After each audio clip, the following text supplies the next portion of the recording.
থাকলেও আল্লাহকে ডাকতে হবে, না থাকলেও আল্লাহকে ডাকতে হবে, সুখে থাকলেও আল্লাহর বন্দিগি, দুঃখে থাকলেও আল্লাহর বন্দিগি। হযরত আইয়ুব আলাইহিস সালামের নাম আমরা শুনছি, কথা বলেন। 70 বছর একটানা তিনি সুখে ছিলেন, সচ্ছল ছিলেন, সম্পদশালী ছিলেন, স্বাস্থ্যবান ছিলেন। তাফসীরের মধ্যে আছে আইয়ুব নবী গোসল করতে গেলে, আইয়ুব আলাইহিস সালাম গোসল করতে গেছেন, আল্লাহ তাআলা আসমান থেকে জুরজুর করে বৃষ্টির ফুটার মতো স্বর্ণের ফড়িং, ফড়িং বুঝেননি? আগের দিনে যে আমরা ধরতাম ফড়িং, হ্যাঁ, এই ফড়িং, স্বর্ণের তৈরি ফড়িং ঝুরঝুর করে আইয়ুব নবীর সামনে পড়ছে। উনি উনার লুঙ্গির মধ্যে এগুলো উঠাইয়া ঘরে নিয়ে রাখছে। আল্লাহ তাআলা বলছে, আইয়ুব, এতগুলো স্বর্ণের টুকরো ফড়িং ফেললাম, সবই উড়াইয়া নিলাগা, সবই তোমার, এতটি দরকার তোমার? আইয়ুব আলাইহিস সালাম বলছেন, মুনিব, আপনি দিচ্ছেন, আপনার গোলাম নিচ্ছে, আপনি বলেন শুকর আদায় করেছি কিনা সেটা বলেন। আপনার শুকর তো আদায় করি মাওলা, শুকর তো আদায় করছি। 70 বছর পরে আল্লাহ আইয়ুব নবীর সবরের পরীক্ষা নিছে, যে সুখে তো রাখলাম 70 বছর, এবার একটু সবর ধৈর্যের পরীক্ষা নেই। এবার 12 বছর কিংবা 18 বছর এক টানা রোগে ফালায়া রাখছে। আজ আর মাল নাই, আজ আর রাজত্ব নাই, আজ আর সম্পদ নাই, স্বর্ণ নাই, স্ত্রীরা নাই, সন্তানাদিরা নাই, জনবল নাই, কিচ্ছু নাই, রোগে আক্রান্ত। 18 বছর কিংবা 12 বছর পরে যখন সুস্থ হইছে, তো আইয়ুব নবী এরপরে আল্লাহকে জিজ্ঞেস করছে, মাওলা, আমারে যে আপনি 12 বছর বা 18 বছর এই কষ্টে ফেলে রাখলেন, আপনি কি মজাটা পাইছেন? কুদুর পৌঁছে বুঝেন নাই? আইয়ুব, আমি নিজে পড়ছি কিতাবে, আইয়ুব নবী বলছে, আল্লাহ আপনার লাভটা কি হয়েছে সেটা কুদুর, আমার যা হয়েছে হয়েছে, আমি ফচ্চা টচ্চা শেষ, কিন্তু আপনার কি হয়েছে? রব্বুল আলামিন বলে, আইয়ুব, 70 বছর যখন আমি তোমাকে সুখে রাখছিলাম, তখনও আমি দেখছি তুমি আমার শুকর আদায় করছো, আমারে ডাকছো 100-100, আমি তোমার উপরে নারাজ না, কিন্তু আমি চাইছিলাম সবরের হালাতে, মুসিবতের হালাতে তুমি আমাকে ডাকো কিনা, আমি এটা দেখতে চাইছিলাম। এই জন্য 12 বছর তোমাকে রোগে ফেলে রাখছি, বা 18 বছর তোমাকে রোগে ফেলে রাখছি, তো দেখছি 18 বছর যন্ত্রণার ভিতরেও সবর করেও তুমি ঠিকই আমাকে ডাকছো। তবে এবার শোনো আমার লাভ, আইয়ুব, 70 বছর সুখে থাকতে তুমি আমাকে যেমন ডাকছো, আল্লাহর কসম, আল্লাহ বলে, আমার জাতের কসম, আইয়ুব, 18 বছর বেদনায়, যন্ত্রণায় আর রোগে আক্রান্ত হয়ে আমারে যে ডাকছো, আমি আল্লাহ 70 বছরের সুখের ডাকের চাইতে 12 বছরের কষ্টের ডাকে মজা পাইছি বেশি। আমি আল্লাহ স্বাদ পেয়েছি। বেদনার এক এক ডাক আমার আরশে আজিম পর্যন্ত পৌঁছে গেছে। তখন তোমার কলিজা ছেঁড়া ডাক, ব্যথা ভরা ডাক। হ্যাঁ, আমার 2 মাস, আমার এই পাও ভাঙ্গে গেছিল একবার মোটরসাইকেল অ্যাক্সিডেন্টে, একবারে ভাঙ্গে গেছিল এই হাড্ডি। আমি 2 মাস বিছানায় ছিলাম। 2 মাস আমারে হসপিটাল থেকে আইনা ঠিক যে জায়গায় বসাইছে বাসায়, এই এক জায়গাতেই আমি 2 মাস ছিলাম। এখান থেকে আর নড়িও নাই, চড়িও না, পেশাব পায়খানা নামাজ সবকিছু এখানে, খানা টানা সবই এখানে, কবরের মতো এখানে, ঠিক যেন কবরে আইনা বসে, একদূর জায়গায় যেখানে বসে।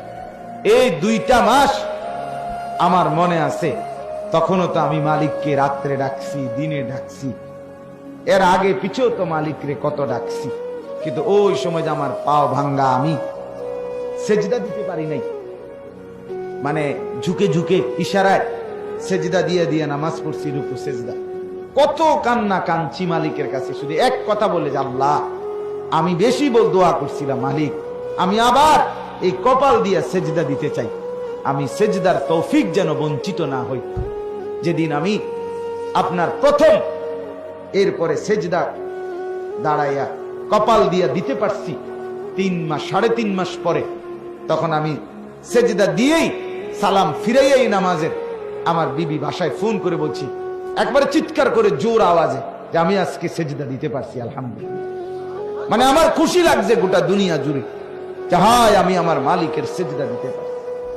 তাহলে আমার বন্ধু, আল্লাহকে ডাকার মধ্যে সুখ বেশি, মজা বেশি। সুখে আছো, দুঃখে আছো, দুনিয়া ভোগ করে তুমি দুনিয়াতেই থাকতে পারতা না। আল্লাহকে নারাজ করলেও যেতে হবে, আল্লাহকে রাজি করলেও যেতে হবে, কোনো সন্দেহ নাই ভাই।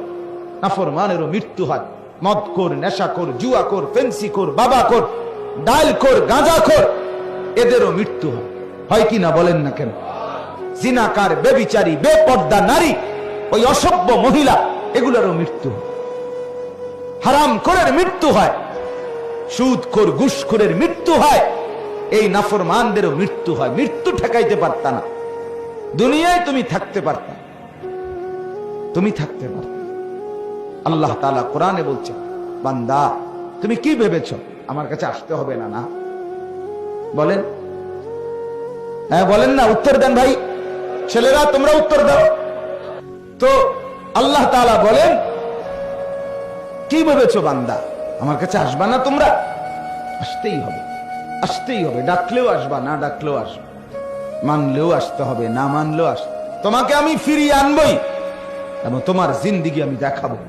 আহসাহুল্লাহ ওয়া নাসুহু, আল্লাহ বলেন আমি গুনে গুনে রাখছি বান্দা, তুমি ভুলে গেছো। হারাম খাইছো, হারাম করছো, তুমি মনে করছো দুনিয়াবাসী জানে না? তুমি জানে না আমি গুনে রাখছি। রাত্রি গভীরে উলঙ্গ ছবি দেখছো, কেউ দেখে নাই? হ্যাঁ, কেউ দেখলেই কি না দেখলে কি, তোমারে যিনি ফিটবো উনি তো দেখছে। কথা বোঝেন নাই? তোমারে যিনি আসার দিব তিনি দেখছে। তোমারে যিনি জাহান্নামের আগুনের মধ্যে তালফাহু ওয়ুজুহাহুমুন নার ওয়া হুম ফিহা কালিহুন, কোরআনে আছে, আল্লাহ বলে বান্দা জাহান্নামের আগুন দুনিয়ার মাছ যেভাবে উত্তপ্ত তেলের মধ্যে কড়াইয়া একদিকে চাপ দিয়া ধরে তেলাপিয়া মাছ, এক পিঠে চাপ দিয়া ভালো করে ভাজি হইলে আরেক পিঠ উল্টাই আবার আরেক পিঠে চাপ দেয়। কোরআনে আছে, আল্লাহ বলে নাফরমানের চেহারা এক গাল জাহান্নামের আগুনে ফেরেশতা চাপ দিয়া ধরবে, এটা যখন ভীষণ ভাবে জ্বলবে তো এবার আরেক গাল চাপ দিয়া ধরা এটাও ভীষণ ভাবে জ্বলবে। এটা কোরআনের আয়াত। তালফাহু ওয়ুজুহাহুমুন নার, চেহারাগুলোকে জাহান্নামের আগুনের মধ্যে এভাবে চাপ দিয়ে দিয়ে ঝলসানো হয়। অহুম ফিহা কালিহুন, আল্লাহ বলেন তখন তার চেহারা অত্যন্ত কুৎসিত, জঘন্য আকৃতি ধারণ করে। আলাম তাকুন আয়াতি তুতলা আলাইকুম, আর আল্লাহর পক্ষ থেকে বলবে বান্দা আমার কোরআন, আমার আয়াত, আমার হুকুম, আমার বিধান কি তোমার কাছে বলা হয় নাই? বলা হয় নাই? ফাকুনতুম বিহা তুকাদ্দিবুন, তুমি তো বারবার মিথ্যা মনে করছো। হ্যাঁ, তুমি মনে করছো হুজুর রেডি কয় আর, হুজুর রেডি কয় আর, এটা হইতো না, এটা হইতো না মনে করো, কিন্তু তুমি তো বাঁচতা না, তো কি লাভ হইল? আমি প্রায় বলি পৃথিবী যদি আরো আধুনিক হয়, মনে করেন একেবারে পৃথিবী যদি অত্যাধুনিক হইয়া সব মানুষ আগামী 100 বছর পরে 200 বছর পরে চাঁদের দেশে জায়গা, মঙ্গল গ্রহে চলে গেছে পৃথিবীর সব মানুষ, তো হইলে গেছে গা আর কি, তুমি তো নাই। কথা বলেন, আমি মরে যাব কিনা বলেন না, আপনি মরবেন কিনা বলেন না, তো আমনে মরে গেলে পৃথিবী চাঁদের দেশে গেলে কি আর মঙ্গল গ্রহে গেলে কি, আমি তো নাই। কিরে ভাই এটা বোঝো তো, আমি না থাকলে আরেকজনে ঠ্যাঙ্গাল গিরিলে কি, ঠ্যাং নামাইয়া রাখলে কি, দুনিয়া তো ভোগ করার সুযোগ নাই। এটা তো বলার সুযোগ নাই যে আমি যতক্ষণ ইচ্ছা দুনিয়ায় থাকবো। এখনো না মাতবরি করতে আরো যে আমার যতক্ষণ মন চায় আমি মাতবরি অহংকারী যৌবনের বড়াই দেখাবো, কিন্তু এটা তো বলতে একটা না যে আমি যতক্ষণ ইচ্ছা দুনিয়ায় থাকবো। কার বাপের ক্ষমতা আছে আমার এনতে নেই? এমন শক্তি আছে কারো আমার? তাইলে ভাইয়া বড়াই করছো কেন, অহংকার করছো কেন? সামান্য সুস্থতা আল্লাহর দান, যৌবন আল্লাহর দান, স্বাস্থ্য শক্তি আল্লাহর দান। তুমি দেখো না ভাইয়া, কখনো কোনো দিন সামান্য পেটে অসুখ হইলে, পাতলা পায়খানা হইলে 5 বার 6 বার 1 ঘন্টা, তো তোমার মতো শক্ত সামর্থ্য যুবক যে গোটা দুনিয়া দৌড়াইয়া বেড়াও, তুমি সোজা হয়ে যাও বিছানায়, তো তুমি বুঝো না তুমি কত অক্ষম? তোমার কি হাত খুলে গেছে না পাও খুলে গেছে, পায়খানা না বাইরে? পায়খানার কাছে তুমি কত অসহায়, পায়খানা বাইরে এলে তোমার 5-6 বার তুমি শুয়ালাও, দুর্বল হয়ে যাও, তুমি মাতবরি দেখাও, অহংকার দেখাও, কিভাবে বেটা? এক বুজুর্গের কথা শুনেন, কিতাবে আমরা পড়ছি, এক আল্লাহওয়ালা ব্যক্তি যাচ্ছিলেন, তো উনার সামনে এক যুবক খুব অহংকার করে হাঁটতেছিল। তো উনি বললেন, যুবক, জমিনে অহংকার করে হাঁটো না, বিনয়ের সাথে হাঁটো। তো ওই যুবক উনাকে ধমক দিছে, এই মিয়া, চেনেন আপনি আমি কে?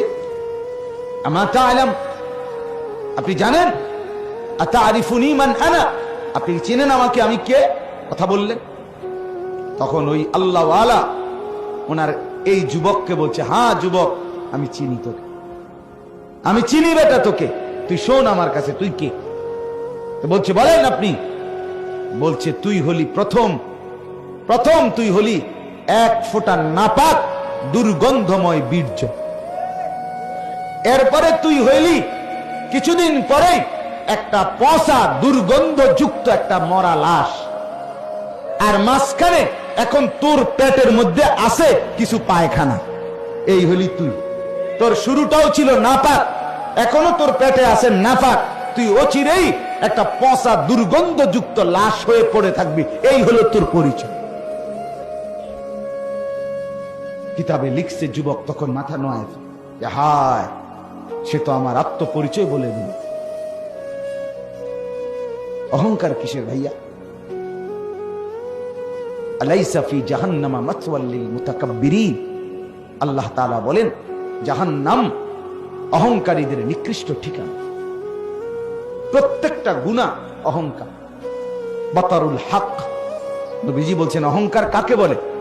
নবীজি বলছে বাতারুল হক, হককে গ্রহণ করতে অস্বীকার করা, আল্লাহর হুকুম রাসূলের তরিকা মানতে অস্বীকৃতি করা, এটাই অহংকার। আর আল্লাহ বলছে অহংকারের ঠিকানা, গন্তব্য জাহান্নাম। জাহান্নাম ওয়া গামতুন নাস। আর 2 নাম্বার অহংকার হলো অপরকে তুচ্ছ তাচ্ছিল্য করা, নিজেকে বড় মনে করে। 1 নাম্বার হলো হক মানতে অস্বীকার। এখন নামাজের ওয়াক্ত, আজান হচ্ছে, আল্লাহ ডাকছে, হাইয়া আলাস সালাহ, বান্দা তোকে আমি বানিয়েছি, তোকে আমি ডাকছি, তুই বললা না আমি যাব না। আল্লাহ বলে, ঠিক আছে অহংকারী, আমি এর পরিণতি দেখাই দেবো। তুমি ভাত খাইতেছ, খা, ঘুম যাবি, ঘুমও যাস, এগুলো আমি কুত্তারেও খাওয়াই, এদিকে কোনো আশ্চর্য না, বাদ দুগা খাইস তুই, কিন্তু আমি তোরে বুঝাম, আমি দেখবো তুই কার সামনে অহংকার করলি। আল্লাহ আমাদেরকে মাফ করে দেন। এতগুলো কথা বলার এবার উদ্দেশ্য কি? এটাই আমার শেষ অংশ বয়ানের। এতগুলো কথা বলার উদ্দেশ্য হলো, যুবক, বাপ, মুরব্বী, পর্দার আড়ালের মা বোন, সবার কাছে অনুরোধ, নিজের জীবন গুনার উপরে জমিয়ে রাখা ঠিক না। আর এটা যদি আপনি বুঝেন, বিবেক যদি জাগে, এক বিন্দু অনুশোচনা অনুভূতি যদি জাগে, তো নিজেকে বদলানোর চেষ্টা করেন। আর এই বদলানোর একটা সুযোগ মাহে রমজান। বলেন আলহামদুলিল্লাহ। ভাইয়া, তুমি যদি চেষ্টা করো বদলাইতে পারবে। তুমি দেখো, একটু ভালো হয়ে দেখো, একটু চরিত্রবান হইয়া দেখো।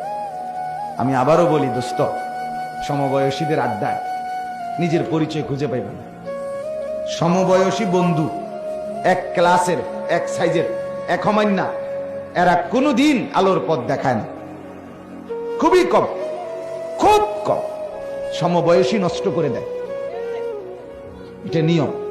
এই জন্যই সর্বযুগে আল্লাহ তাআলার নিজাম যে সাবিলা মান আনাবা ইলাইয়া, আল্লাহ নিজে বলছে আমার বান্দা অনুসরণ করো তাকে, আমি আল্লাহর দিকে ঝুঁকে আছে, যে আমার বন্দেগী যে করছে, তোমার চাইতে বড়, তোমার চাইতে আল্লাহওয়ালা, তোমার চাইতে মুত্তাকি, তোমার চাইতে ভালো নামাজি, তোমার চাইতে বেশি চরিত্রবান, তার এরকম বড় কাউকে তুমি অনুসরণ করো, তাইলেই জীবনে তুমি আলোর পথ পাইবে।